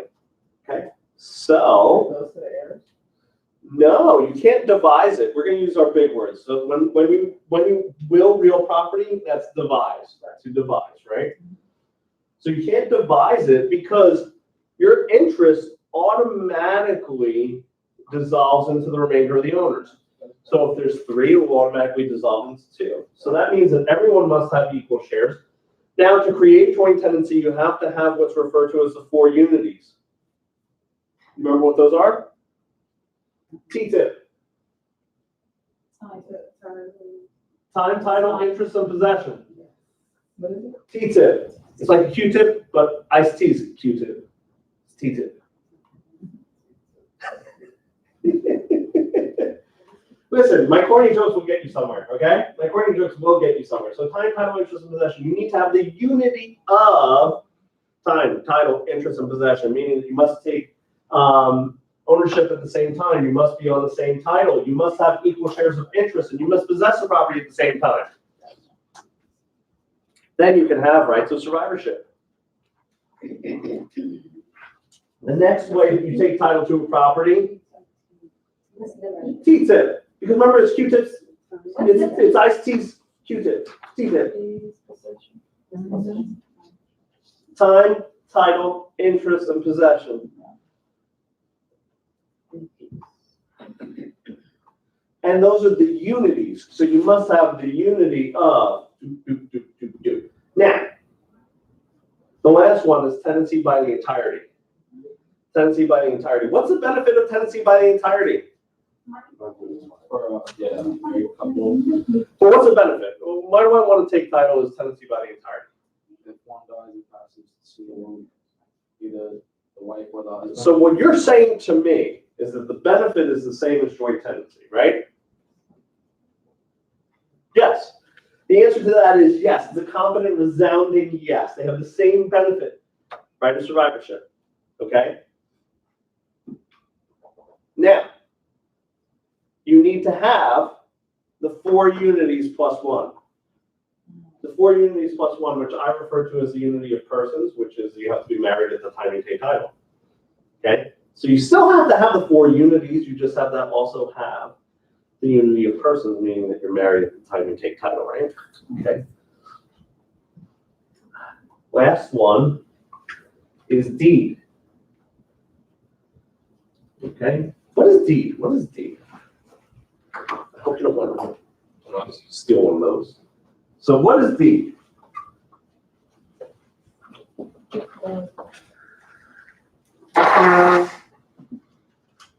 The property is still in the mortgage. What was that? If the property is still owned by the mortgage. No. Deed doesn't have anything to do with mortgage. It just has to do with ownership. It's title. Deed is entitled because then we would call it title, right? Ownership. Right? We call cookies and cupcakes something different. They're both delicious. We call them something different, right? Because a cookie isn't a cupcake. Always remember that. Ownership. A deed transfers title. Okay. And here's the thing, if they were the same, we wouldn't have to differentiate, right? If a cookie was a cupcake, then see? Title is proof of ownership. We transfer title through deed. Okay? So again, so watch this. We're picturing Stu sitting here saying ownership is an ice cream sundae, so you have 2 scoops, so you get ready for that 3rd scoop. That 3rd scoop is deed. Okay? That's how we understand ownership and what you have. So deed has several different things. What do we need for a deed? Like, let's just get into this a little bit because I like this. Because what do you need for a valid deed? What do you need? What was that? It should be recorded. Should be recorded. So I have to record it for it to be a valid deed? I think so. Yes. No, I would say yes. Recorded means signed. In the municipality. You do not. So in order to have a valid deed, watch this. All right, you ready? You ready? Vice President, title company. So why doesn't it have to be recorded? Okay, so let me ask you, so then I have a question for you. What does recording do? I put them in his valid. You're the rightful owner. It makes it public notice. Ah, It gives it what we refer to as effective notice. okay. You know, there's two things, there's actual and effective notice, okay? Okay, effective notice basically makes it public knowledge, okay? Right. Recording protects the validity of the deed. It does not further validate it, okay? So watch this, you ready? So that's why I love dissecting this, and so that's why I told you guys, I said there is no wrong answer, because it's better to give me the wrong answers than have me tell you, yeah, than it is to get it wrong on the test, okay? So, and that's why I tell you that. I don't sugarcoat things. Someone told me that when you're teaching adults, you have to sugarcoat things. I never took that advice to heart, so I'm sorry. Yes, deed. We need to have a couple things in order to have a valid deed. You ready? Okay. We need to have a legal description of the property. Right? We need a legal description of the property.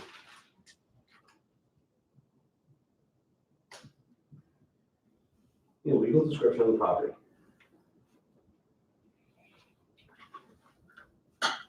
What constitutes a legal description of property? We have a couple different ways we can legally describe property. A Location. So that's, ooh, you know what? I like that. So you're talking lot and block number, which is the recorded plat of subdivision. That's what you said to me, right? Yeah, recorded plat of subdivision, right? All right. Yeah, so let's talk about this for a second. Recorded plat of subdivision is our lot and block number. Okay? Let me tell you this. Bet your pants, bet your bottom dollar that this right here, we use that in the state of New Jersey. We love that. Ready? There's another one. There's another way that we use this stuff. Ready? What's another way that we describe land? Watch this. Meets and bounds. Needs a balance, yeah. Right? Meets and bounds. What in sweet baby Jesus' name is meets and bounds? That's crazy. It's a crazy way to write meets. M-E-T-E-S. Ready? What is meets and bounds? What is it? It's a description of land. So let's talk about how it's described. Ready? And why? Let me talk to you about the flaws. Let me talk to you about a little bit about meets and bounds a little bit. Now, meets and bounds. Okay, they describe the property with words, directions, distance. Okay, starting anywhere. So the property could look like this. Okay, and they could start anywhere on it. And what they do is they go clockwise.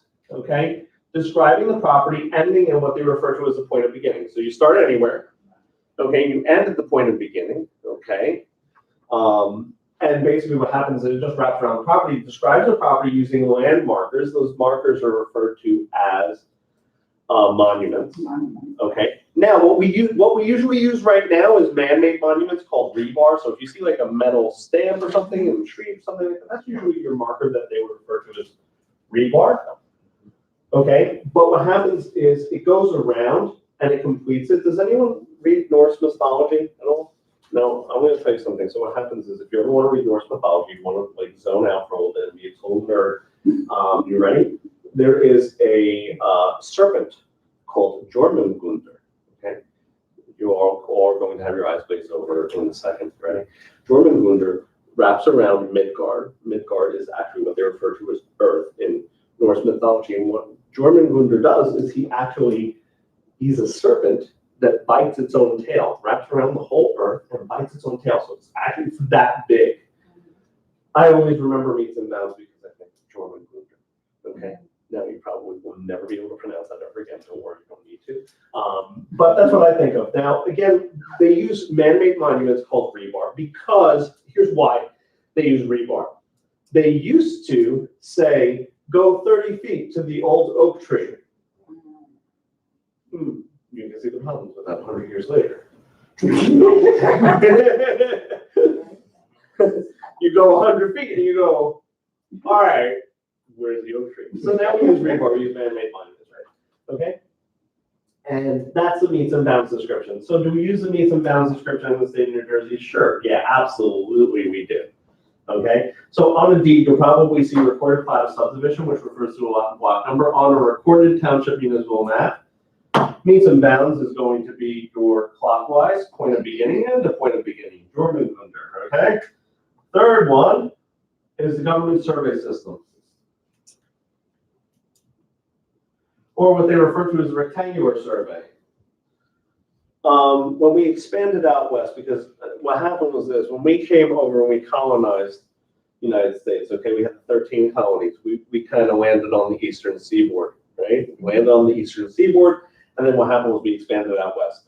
In the western expansion, now if you think about our country as a map, okay, you realize that the east coast of our country, the state lines look like this. And then as we get further out, it goes like this. Right? And it's a lot neater, okay? Because as we expanded out west, we realized all the things we did wrong out here. We corrected those, right? And what happened was they started using what's called the government survey system. So with that being said, the government survey system is basically a rectangular survey where what happens is they break the properties down into 36 sections, they call it, okay?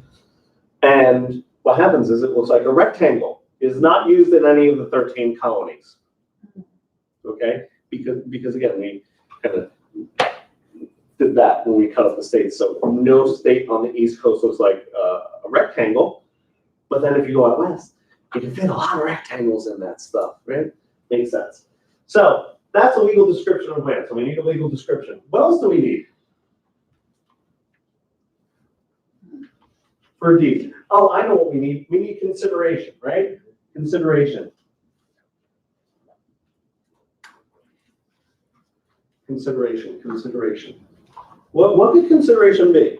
Now, do you remember when I started with you guys way back a couple hours ago? I said, whenever you have valuable consideration, you need to have a real estate license if you're going to take party to a real estate transaction, okay? No, that's quite all right. Don't worry. What I'll tell you is this. I just said right here, consideration, because it could be good or valuable. Meaning, what's good consideration? Love and affection, okay? Love and affection is good consideration, okay? Valuable consideration is my El Camino or money, right? Material. What was that? I said that was material. That was material, well, because it was valuable. It had more value than $0, okay? Next one is going to be signature of the grantor. What else am I going to say? OR gives, EE receives. So the person who's giving the deed is the grantor. So, right, the prior owner, right? OR gives, EE receives. Then I'm going to take a sidetrack. You know why I love taking a sidetrack? I love taking a sidetrack because this is about the time that we need to. If I just told you OR gives, EE receives, who is the mortgagor? Who is giving the mortgage? The person that owns the title currently. So who is giving the mortgage? The bank? So okay, so let me do this. Raise your hand. Raise your hand if you say the bank gives the mortgage. Okay. Who says that someone else is giving the mortgage? Okay. So you ready? Don't worry, because I'm going to set it right. Wait till you hear my story. You ready? You ready? Where am I going to write this? Right up here. Read this. Money is not the mortgage. Okay. So that's the start. The note is the money. That's the The start. note is the money. Watch this. Watch this. You ready? There's 3 items in a mortgage. So what happens is this. So here's the thing. In the practice of real estate, we say, hey, you're going to get a mortgage. The answer to that is absolutely incorrect. But however, that is what we refer to in real estate, the mortgage as the money. Because that's what buyers and sellers have come to understand. That is what most real estate professionals, here's what happens. I'm going to tell you this right off the top of my head. If I put in here real estate agents who are been in the business for 15 or more years, and I filled up every single one of these seats, they would have the exact same percentage of people who would not know and have no idea. And that's scarier than writing the wrong right here. So let me tell you this. You ready? The mortgage consists of three things. There is the loan, there is the note, and there is the mortgage. Yeah. The loan is what the bank gives the borrower. That has nothing to do with anything else. The money is money. The note. Think of the note this way, okay? Do you know what I do with my, we'll go back to my buddy who gets high and has the dogs and plays video games. What I always do is this, and with him, you know, we'll go to a bar or something, and I'll write on a napkin. I'll give him, because he never remembers. Because he said to me, he'll say to me, I got you. He says, you know what? Next time we go out, you get me. And I tell him, I go, I'm gonna write down one note. I owe you a beer. And he's like, barely opened his eyes. He goes, that's cool. He keeps his little note. The note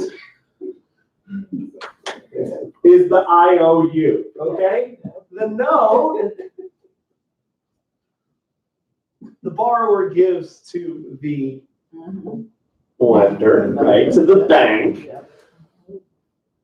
They sometimes refer to it as a promissory note. What it does is it lays out what's called an amortization schedule. It says how I'm going to pay you back, what the interest is, and blah, blah, blah, blah, blah, blah. That's the promissory note. Because here's the thing, and you have to understand, these are three unique things, and people always get them confused. I unconfuse them for people. The loan is not the mortgage. The note is not the mortgage. The mortgage is separate from the promissory note. The mortgage is your pledge of real property. The mortgage is what allows the bank to put a lien on the property. The promissory note does not allow for the property to be pledged as repayment of the loan. The promissory note strictly outlines the IOU. The promissory note is me passing to my friend the note that says, I owe you a beer. Cool. He keeps that note. Then the mortgage is saying, here, you can put a lien on my property if I do not pay. So those two things, the bank gets this is the pledge of real property.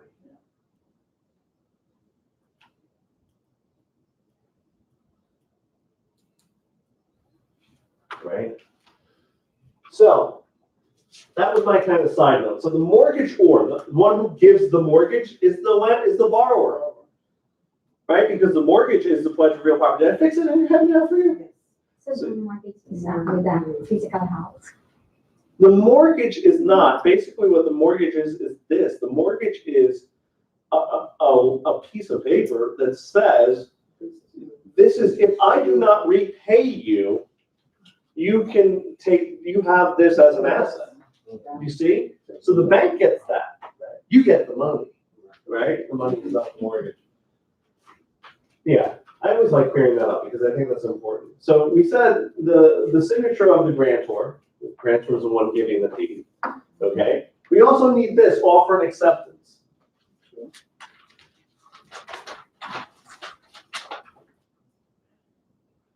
Now, watch this. You ready?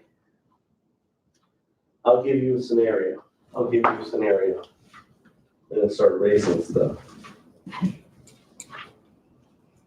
Here's a scenario. Grandpa Joe. Ready? Grandpa Joe owns a farm. Grandpa Joe owns a farm, and here's what he does. Grandpa Joe writes down on a napkin, okay? We like napkins. He writes down a legal description of the farm that he owns. He owns a farm. He puts down the consideration. He signs it to his grandson, Jimmy. Then he puts it underneath his bed.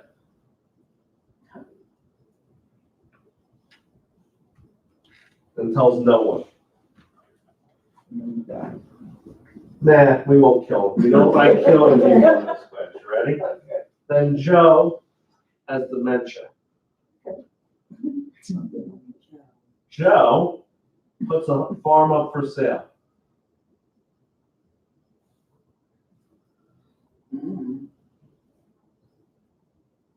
Banker Bob buys the property. Banker Bob goes to move all the stuff, moves the mattress, and the deed falls out. Who owns property? So you said the grandson Jimmy. I say it was bank. I mean, he bought it, but. Banker Bob. He was never actually recorded. Title should answer that question.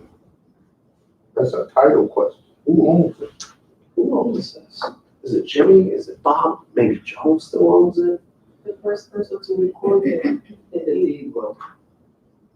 Who's name's on the deed? The transfer title, so. if Watch you- this, watch this. But there's a trick to that. Listen, if you haven't learned anything about me by now, it's that I like, no, it's not the grandson. Watch this, I just wrote out for you every single thing. Watch this, I wrote every single thing you need for a legal deed. I never wrote recording on there. I never said anyone recorded it. You ready for this? Legal description, consideration, signature of the grantor. What don't we have in this? Offer and acceptance. So we do not have a valid deed. So the grandson wants it. No! You don't have offer and acceptance. Yes, question. What is considered to be offer in this case? That is a great question. So now offer and acceptance could be several things, okay? Typically, offer and acceptance would be an acknowledged signature in the court of law, okay? So like a notarized signature would be what we usually use now as offer and acceptance. However, if Jimmy was in possession, if grandson Jimmy was in possession of the deed and was aware of it, a court of law could argue that that is considered to be acceptance. Acceptance, and here's the thing, we say we need the signature of the grantor. Notice how we do not need the signature of the grantee. We simply need acceptance. Acceptance can be various different things. Some people say if you need to have an acknowledged signature of the grantee. Technically, to have a valid deed, you do not. You do not need to record it to have a valid deed either, but what happens is recording puts into place protections because it gives notice, right? Because it's general public notice. So that's deeds. And here's the thing. I won't get into the types of deeds because I want to get into contracts, okay? But that's what you need in order to have a valid deed. Any questions so far? So without the offer and acceptance, it's not valid. Bingo. Yep, that's it. Here's the thing. Without one of the essential elements to a deed, you do not have a valid deed. Simple, right? Simple as that, right? So that's the answer for a test. That is the answer for a test. Listen, and I have other things, and like I said, I don't disappear. I'm not going anywhere. I'm young. I'm young. I exercise once every 2 months. Won't be young for long. Listen. Won't be young for long. And then when I'm old, I'll just have a walker. I'll make a really The tennis exercise balls with on the it. walker. Listen. This is what I'm gonna tell you. You ready?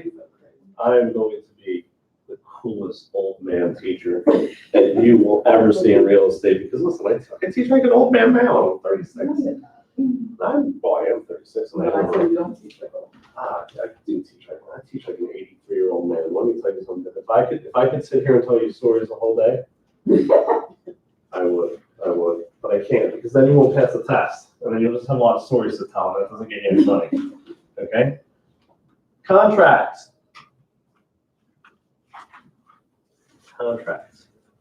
Hold on 2 seconds, I'm gonna refill my muggy mug. I'll be right back. 2 seconds.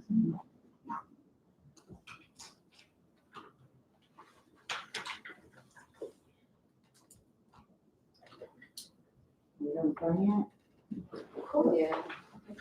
Is that not the exam? Is there a lot of like computation that's I just wanna check on the computer people. the computation? Ooh, go to YouTube. Real estate exam. prep. Yeah. He's on it. Here's some of the, what I've studied. Oh, yeah, I'm awesome. I'm awesome. If you type in any browser, helpmepassmyexam.com, I'm there. I have videos there. This is going to be on there. You can watch it, I download it. put your link on my Facebook, realestateexamstudygroup.com. No, helpmepassmyexam.com. What's that? That's my site. That's what you want to do. But on Helpmepassmyexam.com. Facebook, there is a group study. Yes. Is that you? Me. Group study?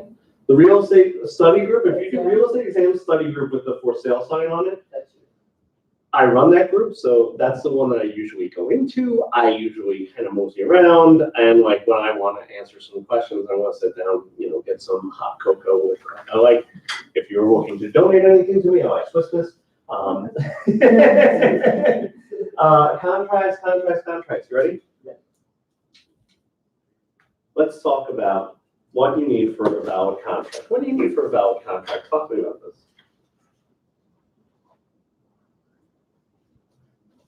Seller and buyer. No, you don't need a seller and a buyer. Now, you need legal. No, I didn't like that word. Why do I use that? Smack my wrist. Property. Okay. We need competent parties. Competent parties. Smack my wrist for saying legal.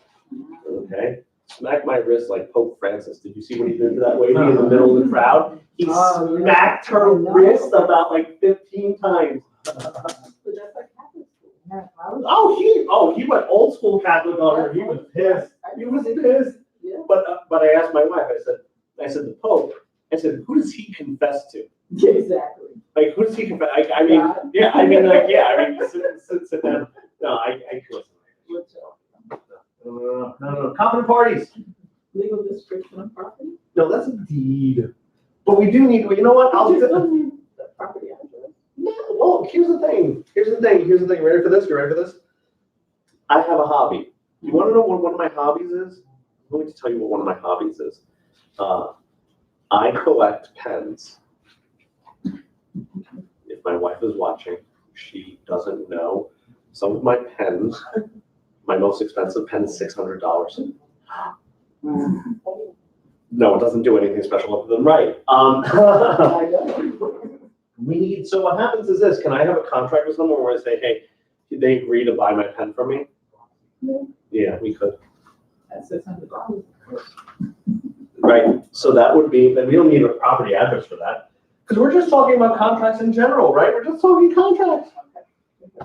So we need legality of the object. Legality of the object, right? Because I can't sit there and sign a contract with my friend in the state of New Jersey to sell pot for him, right? Because it's not legal. So we need competent parties, legality of the object. We need consideration. Could be good or valuable. So we need competent parties, legality of the object, consideration. What else do we need? Offer and acceptance. Sound right? Yeah. Mm-hmm. And here's where people always get confused.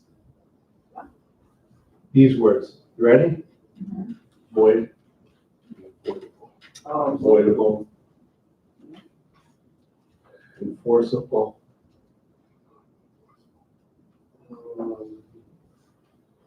Invalid.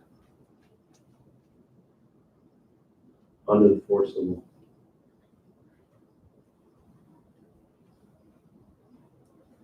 All these words. So you ready? Void. It's void if if the legality of the object isn't met.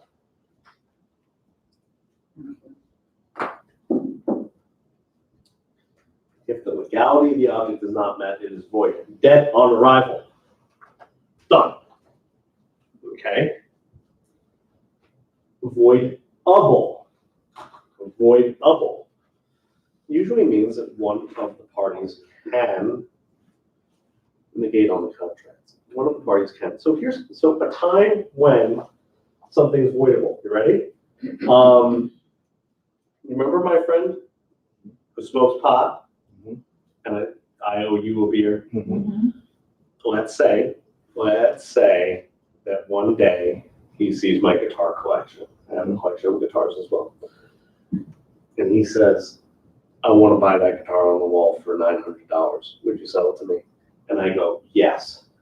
The next day, if he says to me, hey, I was a little inebriated yesterday. I don't know if you can tell. I would say to him, okay, what would you like to do? It is voidable because he wasn't a competent party.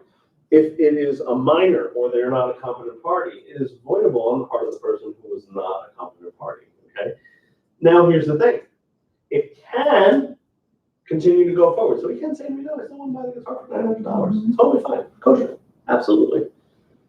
But what happens is this: he also could void the contract. Okay. Voidable means that one party can void that contract. And it's typically because the party was incompetent or they're a minor, okay? Void is the legality of the object. Enforceable means that it's valid and that you have every right to pursue someone if they're looking to back out of the contract. So when I say I'm going to enforce a contract, that means we are bound to this contract. There is no reason for you to be able to void it. There's no reason for me to be able to void it, but you're looking to back out of it. It is an enforceable contract. It is a valid and enforceable contract, meaning that I could sue someone for breach of contract, right? Invalid. It's invalid if it's missing one of these items. Let's say it's missing consideration, okay? It's missing something, not that it does not qualify for one of them, right? So usually it's when it's missing consideration, it's missing offer and acceptance, it's an invalid contract. We have everything right here, and unenforceable goes hand in hand with invalid. If it is an invalid contract, it is in fact unenforceable. I like if it's to a juvenile and they signed it, a minor. It's voidable. Minors are voidable, right? Because here's the thing, you ready? Watch this. Because here's what happens. People always get into the minor thing, and they always say it is illegal. Minors can enter into contracts. Watch this. You ready? You know what one of my favorite things is? I don't know if you can tell. Video. I like video games. I like gummy bears. I like gummy bears and video games. So listen, I would go around to every one of my developments. And I told you, I grew up in a Freehold Township in a development that had 600 townhomes. This is what I did. I had a little hustle at 12. I would go around to everybody's houses, and now everyone was very far away from the recycling center, and they didn't want to bring their beer cans there. So I would say, hey, for $3, I'll put it in my wagon. I had a wagon. And what I did was I brought it to the recycling center. So I would go around, listen to this. I would go around, I smelled like an absolutely homeless young child because I would smell like empty beer cans, okay? With wads of money in my pocket though, okay? And this is what I did. The Weezer truck came up. Weezer was, oh my God, because I was a fat kid. So the IC truck would come up and I would have like $40 in my pocket. I would I bought all the girls ICs. I miss listen because listen, when you have looks like this, you gotta be charming. The IC man, look, all of my stories do come full circle. IC man, okay? That's a contract. It's an implied contract. Totally, if you get into it with the minor, right? Okay. Yeah, see, that's why we're talking. Look, as long as because the legality of the object was met. Okay. If 12-year-old Stu went to Wawa to buy cigarettes, okay, and they weren't those Lucky 7, candy cigarettes, I wasn't getting anywhere because why? The legality of the object wasn't met in that contract, right? Makes sense. Yeah, this is where people get caught up. They don't understand all of the items that you need to have a valid contract, and they also don't understand what valid, voidable, enforceable is, because they always get tripped up with a minor thing. Other questions that you have for me so far?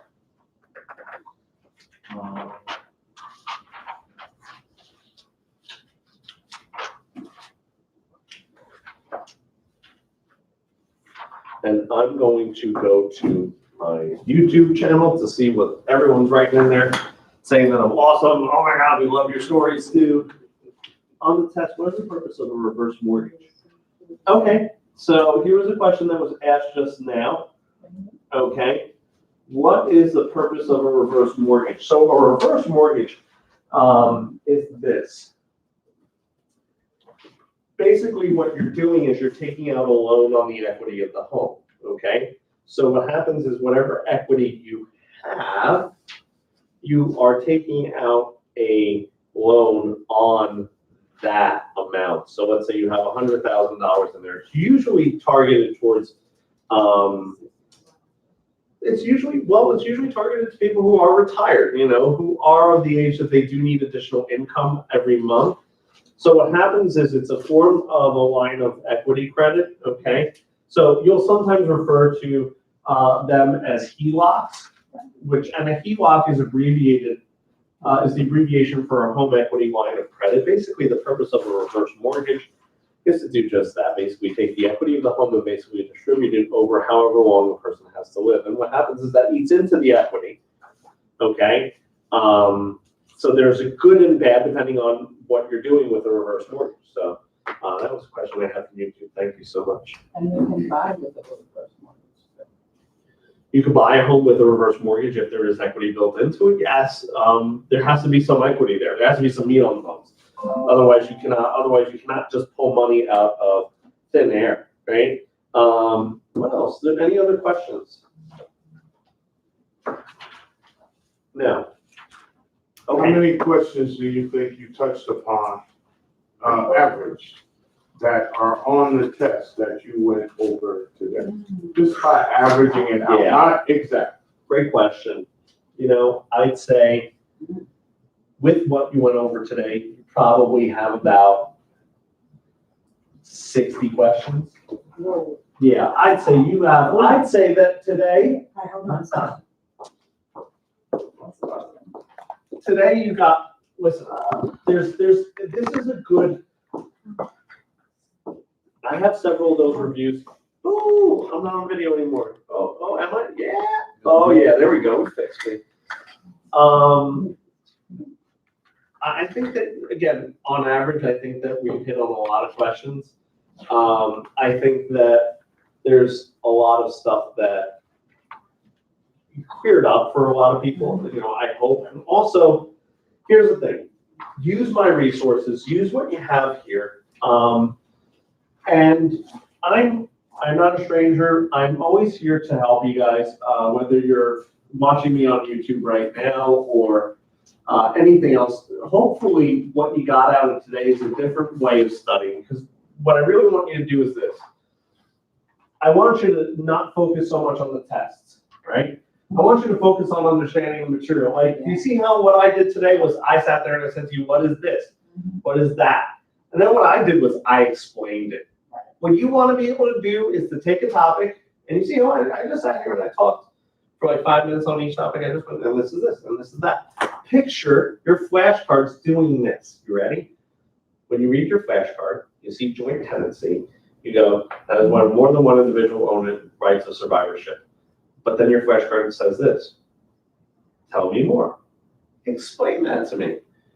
Well, okay, it's when, you know, hey, you want to pass a joint around. You know, these are someone that you have, you know, more than common things with people, because you're like, hey, I want to, you know, let them have ownership of the property. Just like I was explaining it to you. See how, like, I just pick a topic and we sit here and we talk, and just like you said, wow, 45 minutes passed. Wow, it's 11:40. You know, I mean, and you probably are sitting there going, wow, I didn't feel like that. And to be honest with you, I took the class I took it in July and I had to take a break. But I started listening and I heard him, and it made so much sense from when we're hearing it in the classroom setting too, because he does break it down like this. I try. So So, it made it clearer. thank you. So again, what I want you to do is, if you have questions, let me know. I'm gonna shut my YouTube off, so YouTube land, you're going, you're leaving me. And then what I'm going to do is, I'm gonna pack myself up, so I'm gonna end this. Goodbye. Give me 1 second before you start back. Yes, I'm going to, here's what I'm